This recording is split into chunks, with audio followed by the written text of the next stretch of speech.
रात के उस घने सन्नाटे में जब हवाएं भी पेड़ों की शाखाओं से टकराकर सिसकियां भरने लगती हैं, तब इंसान को अपनी ही सांसों की आवाज़ डराने लगती है। लेकिन नीलगिरी की पहाड़ियों के दामन में बसे शाश्वत फार्म्स में जो सुनाई दे रहा था, वो सिसकियां नहीं, वो मांस के फटने और हड्डियों के चटकने की आवाज़ थी। अरिंदम और तान्या ने जब इस ब्रीडिंग सेंटर को शुरू किया था, तब उन्होंने सोचा भी नहीं था कि यहाँ की मिट्टी को बेजुबान जानवरों के खून की प्यास है। शुरुआत 60 मवेशियों की अचानक मौत से हुई, जिनके शरीर पर एक भी जख्म नहीं था, पर उनकी आंखें फटी की फटी रह गई थीं, जैसे मौत के वक्त उन्होंने कुछ ऐसा देख लिया हो जिसे देखने की इजाज़त कुदरत नहीं देती। अब बारी उन वफादार रॉटवाइलर और शिकारी कुत्तों की थी, जो अंधेरे में कुछ देखकर गुर्राते तो थे, पर अगले ही पल उनकी आवाज़ हमेशा के लिए खामोश हो जाती। देखते ही देखते 40 से ज़्यादा रईस नस्ल के कुत्ते मिट्टी में मिल चुके थे, और हर मौत के पीछे एक ही खौफनाक सवाल था कि आखिर वो कौन सी ताकत है जो लोहे की जंजीरें तोड़कर इन्हें मौत के घाट उतार रही है। फार्म का सबसे पुराना कर्मचारी, जो रातों को पहरा देता था, अब सूरज ढलते ही अपने कमरे में खुद को कैद कर लेता था। उसने दावा किया था कि आधी रात के बाद जब कोहरा जमीन को चूमने लगता है, तब फार्म के कोने में खड़े उस विशाल सूखे बरगद के पास एक साया रेंगता है, एक ऐसी परछाई जो किसी बूढ़ी औरत जैसी दिखती है, लेकिन उसके पैर जमीन को नहीं छूते। वो साया हवा में तैरता हुआ कुत्तों के बाड़ों की तरफ बढ़ता है, और फिर सन्नाटे को चीरती हुई उन बेजुबानों की आखिरी चीख गूंजती है। उस बरगद का इतिहास रूह कंपा देने वाला था। कहते हैं दशकों पहले एक गर्भवती महिला ने समाज के तानों से तंग आकर उसी पेड़ की टहनी से खुद को फंदे पर लटका लिया था। उसकी कोख में पल रहा बच्चा और उसकी अधूरी ममता अब एक ऐसी भूख में बदल चुकी थी जो सिर्फ जान लेने से शांत होती थी। दहशत तब और गहरी हो गई जब अरिंदम का 7 साल का बेटा अयान रातों को बाथरूम के वेंटिलेशन से किसी के फुसफुसाने की आवाज़ें सुनने लगा।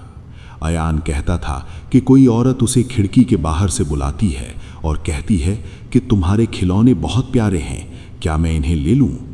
अरिंदम को लगा कि ये बच्चे का वहम है, लेकिन एक रात जब उसने बाथरूम के दरवाजे पर नाखूनों से कुरचने के निशान देखे, तो उसकी रीढ़ की हड्डी में ठंडी लहर दौड़ गई।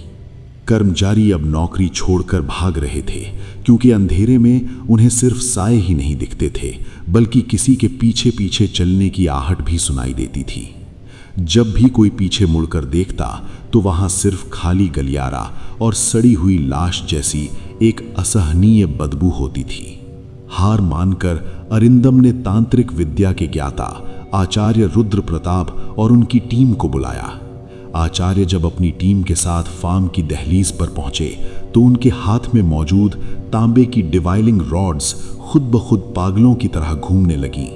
वहां की हवा इतनी भारी थी कि सांस लेना भी मुश्किल हो रहा था। K2 मीटर की लाइटें बिना किसी बिजली के स्रोत के लाल निशान पर जाकर अटक गई थीं, जो इस बात का सबूत था कि वहां कुछ ऐसा मौजूद है जो इस दुनिया का नहीं है। आचार्य ने बरगद के पेड़ की ओर इशारा करते हुए कहा, वो यही है और वो बहुत गुस्से में है, क्योंकि हमने उसके इलाके में कदम रखा है। जैसे ही उन्होंने ये शब्द कहे, पूरे फार्म के कुत्ते एक साथ रोने लगे, एक ऐसा रुदन जो मौत के आने की दस्तक जैसा लग रहा था। हवन की अग्नि प्रज्वलित की गई और मंत्रों के उच्चारण से पूरा वातावरण गूंज उठा। आचार्य रुद्र प्रताप ने एक सुरक्षा घेरा बनाया और अपनी टीम को हिदायत दी कि चाहे जो हो जाए, इस घेरे से बाहर मत निकलना। आधी रात का वक्त था।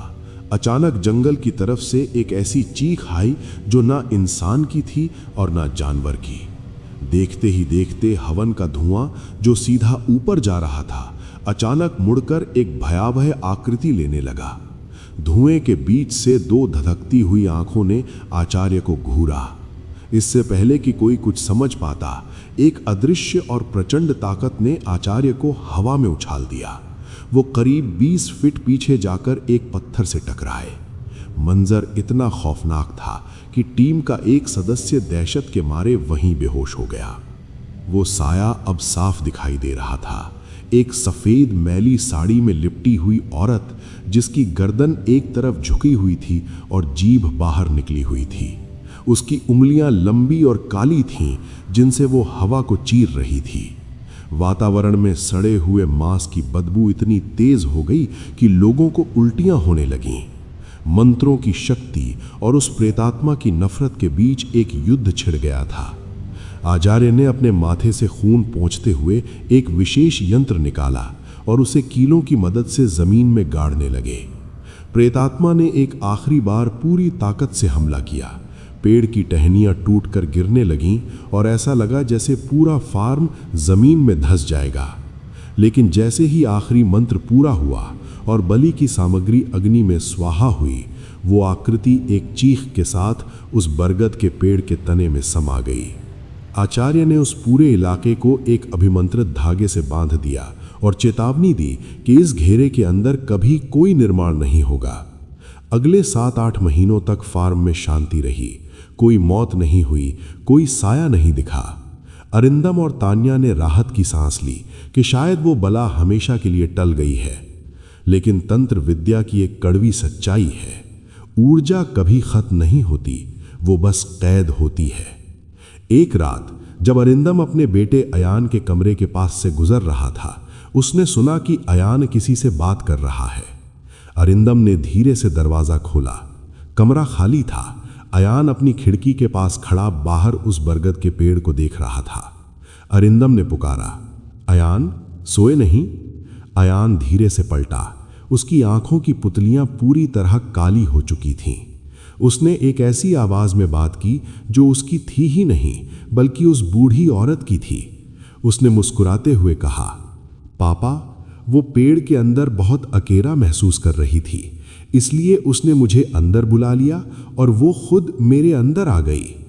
उसी पल बाहर बरगद के पेड़ पर बंधा वो अभिमंत्रित धागा धीरे से चटका और हवा में बिखर गया। अरिंदम के पैरों तले जमीन निकल गई जब उसने देखा कि अयान के गले पर फांसी के फंदे के नीले निशान उभर आए हैं।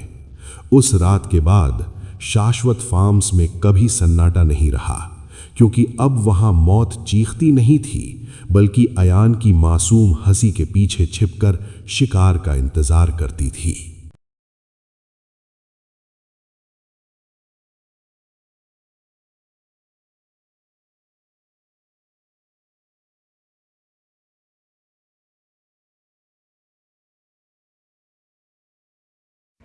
अगर आज की ये कहानी पसंद आई तो वीडियो को लाइक करना, चैनल को सब्सक्राइब करना, शेयर भी करना, कमेंट भी करना और चुड़ैल कहीं भी दिखे तो जल्दी से भाग जाना।